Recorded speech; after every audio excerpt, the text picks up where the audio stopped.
Viewers, welcome to my channel. ఈ రోజు మన ఛానల్లో కాకరకాయ ఫ్రై మా స్టైల్లో, మా మమ్మీ మా అమ్మమ్మ వాళ్ళు చేసిన స్టైల్లో ఎలా చేయాలో నేను చూపిస్తాను ఈ వీడియోలో.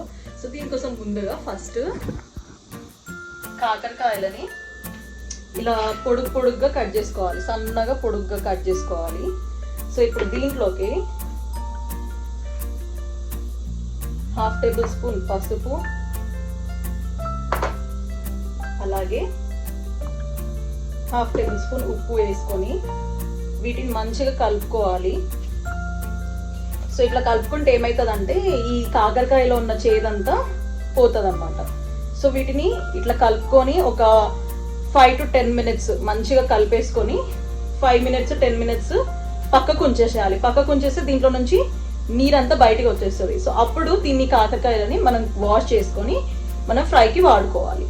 కర్రీకైనా ఇదే ప్రాసెస్. సో ఇట్లా మంచిగా కలిపేసుకున్నాం కదా, కలిపేసుకున్న తర్వాత ఒకసారి ఇట్లా అనుకుంటే కింద ఉన్న కాకరకాయలు మిక్స్ అవ్వనివన్నీ ఇలా మంచిగా మిక్స్ అయిపోతాయి.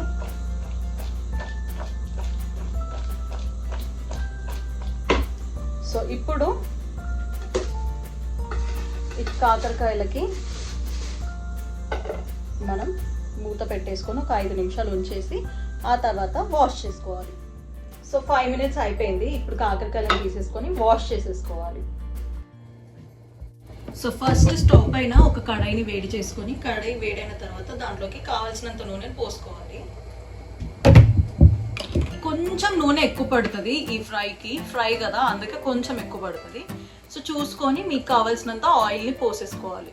సో ఇప్పుడు ఆయిల్ వేడైపోయింది కదా, ఈ వేడైన ఆయిల్లోకి మనం కడిగి పెట్టుకున్న కాకరకాయ ముక్కలను వేసుకోవాలి.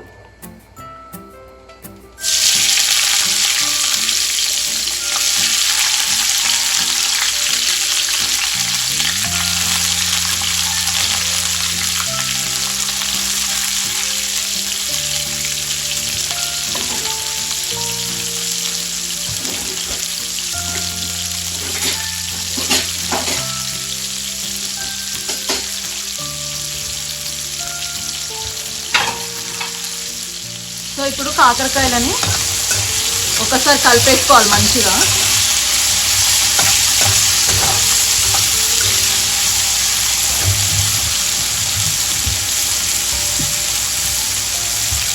కలిపేసుకున్నాక కావాల్సినంత ఉప్పు వేసేసుకోవాలి.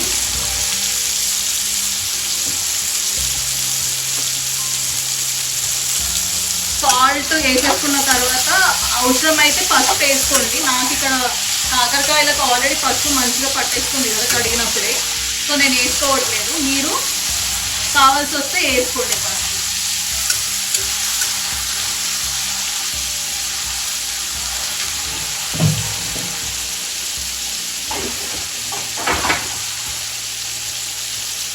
సో ఇట్లా కలిపేసుకున్న తర్వాత మంటని మీడియం ఫ్లేమ్లో పెట్టేసుకొని మూత పెట్టి ఒక 10 minutes ఫ్రై చేసిన తర్వాత మళ్ళీ మూత తీసి కలపాలి.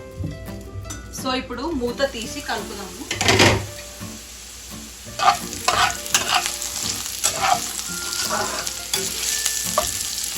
మంచిగా ఫ్రై అయినాయి కదా, ఇప్పుడు ఇంకా కొంచెం ఫ్రై అవ్వాలి.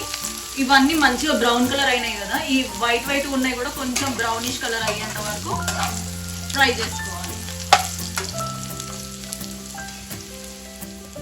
సో ఇప్పుడు కాకరకాయలు మంచిగా మొత్తం మంచిగా వేగిపోయినాయి కదా, మంటని లో ఫ్లేమ్లో పెట్టుకొని కొద్దిగా అల్లం వెల్లుల్లి పేస్ట్ వేసుకోవాలి.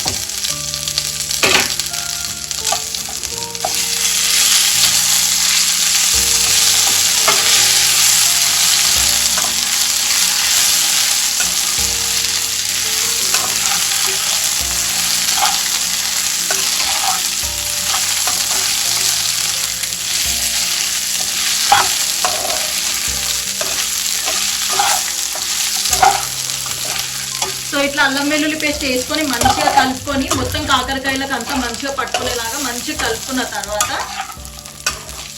అయిపోయింది ఇంకా ప్రాసెస్ మొత్తము. సో లాస్ట్కి స్టవ్ ఆఫ్ చేసి మనం కారం పొడి వేసుకోవాలి.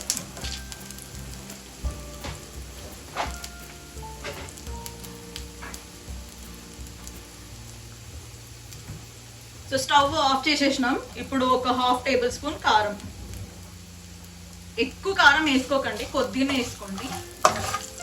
కారం వేసుకున్న తర్వాత ఉప్పు కూడా సరిపోయిందా, అన్నీ సరిపోయినాయా లేదా, ఉప్పు కారాలు అన్నీ చెక్ చేసేసుకొని సర్వ్ చేసేసుకుంటే కాకరకాయ ఫ్రై రెడీ అయిపోతుంది. ఇప్పుడు మనం కాకరకాయ ఫ్రైని సర్వ్ చేసుకున్నాము.